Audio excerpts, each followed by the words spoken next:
जय हिंद। देखिए इस वीडियो में समझते हैं क्लाइनफेल्टर्स सिंड्रोम के विषय में। देखिए एक वैज्ञानिक थे जिनका नाम था हेरी। हेरी ने क्या किया, हमारे शरीर में जो ट्राइसोमिक अवस्था होता है उसके विषय में इन्होंने क्या किया, अध्ययन किया। जब उन्होंने अध्ययन किया ना तो उन्होंने कहा, इन्होंने क्या किया, इसके विषय में बताया। तो हैरी के नाम के आगे क्लाइनफेल्टर्स को जोड़ दिया गया। अब उनका पूरा नाम है हैरी क्लाइनफेल्टर्स। इन्होंने पता कब लगाया था, तो 1942 में। समझ में आ गया। अब यहाँ पे देखिए अगर क्लाइन को हम अलग कर देते हैं, सिंड्रोम को अलग कर देते हैं, तो ये बीचों में बचेगा फिल्टर।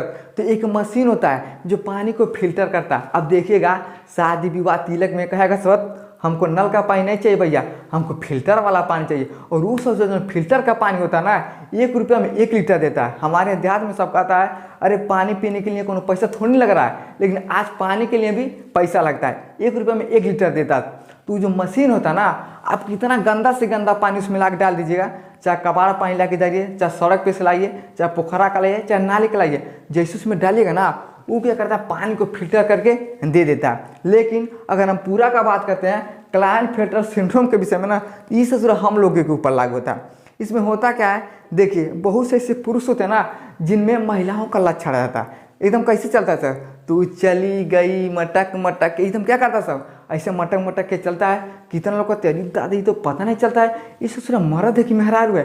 यानी क्या होता है, महिलाओं के अंदर उन्हें क्या आ जाता है, लक्षण आ जाता है। तो कहाँ आ जाता है, तो जिस बच्चे के अंदर क्लाइनफेल्टर सिंड्रोम चला जाता है ना, वो बच्चा क्या होता है, पुरुष और महिला के दोनों के अंदर क्या आते हैं, लक्षण आते हैं। अब ध्यान समझिए, देखिए मेल में कितना होता है, 66 होता है।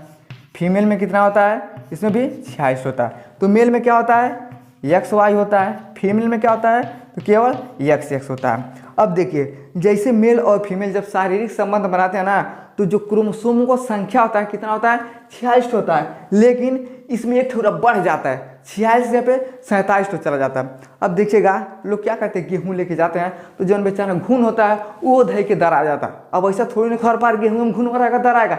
कभी कभी ऐसा होता है कि जितना भी घून रहेगा सब दर आ जाएगा, लेकिन जब फटक उटक के जाएगा तो नहीं दर आता है। तो उसी तरह से जब मेल और फीमेल शारीरिक संबंध बनाते हैं ना, तो जो पुरुष के अंदर वाई होता है ना, इहो 7वां चला जाता है। अब ध्यान समझिए, देखिए जैसे मान लीजिए यक्स है, क्या यक्स है। अगर यक्स आएगा तब तो लड़की हो जाएगी। लेकिन इसमें वाई और एक्स आएगा तब हो जाएगा एक्स और वाई, तो क्या होता है, लड़का पैदा होता है।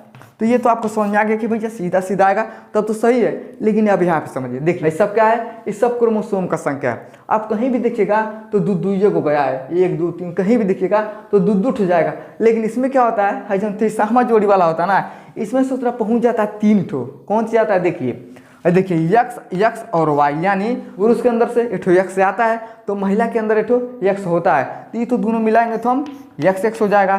तब आप कहिएगा कि तो लड़की पैदा होगी, क्या होगी, लड़की पैदा होगी। तो भैया सही बात है। लेकिन वही जो चला जाता है, जो नोठवाई होता है ना, इहो कहता है तरीके बहुत दिन से हम नहीं जा रहे, हमको कोनो में लेके चलो, वो ढके लेते चला जाता है। तो क्या होता है, 2 यक्स हो जाता है और 1 वाई मिल जाता है। ये किस में मिलता है, तो 23वां जो क्रोमोसोम का जोड़ा होता है ना, उसमें होता है। अब जैसे 23वां वाला चला जाता है, 2 यक्स और 1 वाई, तो भाई जब पैदा होगा कौन, लड़का। काहे होगा, तो ध्यान से देखिए इसमें वाई चला जाता है। और जब वाई चला जाता है तो क्या पैदा होता है, लड़का पैदा होता है। क्या होता है, लड़का पैदा होता है। और ये बच्चा जब पैदा हो जाएगा ना, तो उसका लक्षण क्या आ जाएगा, रहेगा लड़का, लेकिन महिलाओं का लक्षण उसके अंदर चला जाता है। देखिए एक पुरुष का है तो भैया वो चलता है, एक महिला का है। अब इतना होना चाहिए, लेकिन हर जबरदस्ती वाई चला जाता है। जब यह चला जाता है तो जो लड़का पैदा होता है वो क्या होता है, क्लाइनफेल्टर सिंड्रोम से ग्रसित हो जाता है। तो क्या होता है, एकदम मटक के ऐसे चलता है। और देखिएगा उसमें कई लक्षण आ जाता है, ऐसा नहीं कि बस महिलाओं का ही लक्षण आ जाता है। वो बच्चा नपुंसक हो जाता है, और जो उसका स्तन होता है, जो छाती होता है ना, उभार करने लगता है। महिलाओं के समान क्या उभार करने लगता है, तो नपुंसक भी हो जाएगा। और उसका जो स्तन होता है उभार भी करने लगता है और चलता है खूब मटक के। तो क्या होता है, महिलाओं का भी लक्षण उस पुरुष के अंदर चला जाता। कहीं आता है, तो जब क्रोमोसोम का संख्या 1 वाई ज़्यादा हो जाता है, तो बच्चा क्या होता है, क्लाइनफेल्टर सिंड्रोम से ग्रसित हो जाता है। समझ में आ गया। तो ये हो गया हमारा क्लाइनफेल्टर सिंड्रोम। अब इसका स्क्रीनशॉट लीजिए, अगले सिंड्रोम के विषय में हम समझते हैं। चलिए अगला सिंड्रोम है क्री डू चैट सिंड्रोम। अब समझते हैं कि क्री डू चैट सिंड्रोम होता क्या है। देखिए ये जो सिंड्रोम होता है ना, ये पूरा सब सिंड्रोम से हटके होता है। होता क्या है, जितना भी आप सिंड्रोम पढ़े हैं, उन्हों का ओंठ फट जाता है, उन्हों का अल्प बुद्धि हो जाता है, किसी के पैर के तालू में ब्यार फट जाता है। लेकिन ये जो सिंड्रोम होता है ना, ये हटके होता है, थोड़ा डरावना होता है। इसमें होता क्या है ना, देखिए 50,000 बच्चा में से एक बच्चा ऐसा पैदा होता है ना कि जो क्या होता है, क्री डू चैट सिंड्रोम से ग्रसित होता है। यानी अगर रोज 50,000 बच्चे पैदा होते हैं तो उसमें से एक बच्चा ऐसा होता है जो इस सिंड्रोम से क्या होता है, ग्रसित होता है। और इस विषय में किसने पता लगाया, देखिए एक वैज्ञानिक थे जिनका नाम था जे लीजुनियन। जे लीजुनियन ने क्या किया, 1963 में हमारे शरीर में होने वाली ट्राइसोमिक अवस्था के विषय में इन्होंने क्या किया, पता लगाया।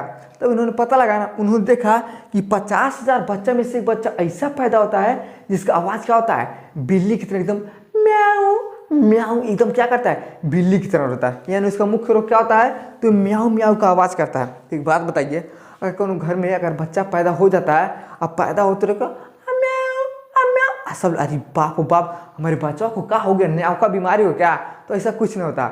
होता कहाँ है तो समझते हैं। देखिए ये सब क्या है, ये सब क्रोमोसोम का संख्या है। देखिए एक क्रोमोसोम ज़्यादा हो जाएगा तब वो दिक्कत, एक कम हो जाएगा तब वो दिक्कत। कुल कितना होना चाहिए, तो 46 होता है। ध्यान समझिए, देखिए मेल में कितना होता है, 46 ठो। फीमेल में कितना होता है, इसमें भी 46 ठो। क्या क्या होता है, इसमें XY होता है और इसमें खाली XX होता है। देखिए जब मेल और फीमेल आपस में एक शारीरिक संबंध बनाते हैं, उसी दौरान ये क्रोमोसोम जाता है। अब समझिए, देखिए यहाँ पे कहीं भी देखिएगा ना एकदम बराबर में, लेकिन इसमें क्या होता है, जो क्री डू चैट सिंड्रोम होता है ना, इसमें क्या होता है, जो 5वां जोड़ी का सिंड्रोम होता है ना, इसी में गड़बड़ी होता है। गड़बड़ी क्या होता है, ध्यान समझिए। देखिए ऐसा है ना, लेकिन देखिए जो 5वां नंबर का होता है ना, हैया नहीं रहता है। अब कौन मुँह से आया होगा बड़ा, उसको मजा आया देखने में, काट के खा लिया। देखिए 5वां में क्या होता है, हई एक ठुरा नहीं होता है, यानी एक ठुरा का विलोपन हो जाता है। और जैसे विलोपन हो जाता है ना, तो इसमें कुछ तो कुछ रहा होगा भैया। तो यह क्या होता है, यह पूरा होता है तो बच्चा एकदम बढ़िया से जन्म लेता। लेकिन 5वें नंबर में ना एक ठुरा का विलोपन हो जाता है, और जैसे कर मूड़िया कट जाता है, यह क्रोमोसोम क्या होता है, चला जाता है। और जैसे जाता है ना, वही बच्चा जब जन्म लेता है तो क्री डू चैट सिंड्रोम से क्या होता है, ग्रसित हो जाता है। अब एक बात बताइए, अगर रात को बचवा लगेगा रोने, आस पास वाला सब डरा जाएगा, रिब्बा हुबा फलाना का लड़का क्या हुआ, कैसा रो रहा है, तो देखिए उसमें कुछ होता नहीं है, धीरे धीरे क्या होता है, सही हो जाता है। लेकिन जैसे 50,000 बच्चे में से एक बच्चा जन्म लेता है, वो बच्चा क्या होता है, क्री डू चैट सिंड्रोम से ग्रसित होता है। समझ में आ गया? आई होप आपको समझ में आ गया होगा कि क्लाइनेफेल्टर सिंड्रोम क्या होता है और क्री डू चैट सिंड्रोम क्या होता है। समझ में आ गया तो वीडियो को लाइक शेयर सब्सक्राइब जरूर करें। जय हिंद।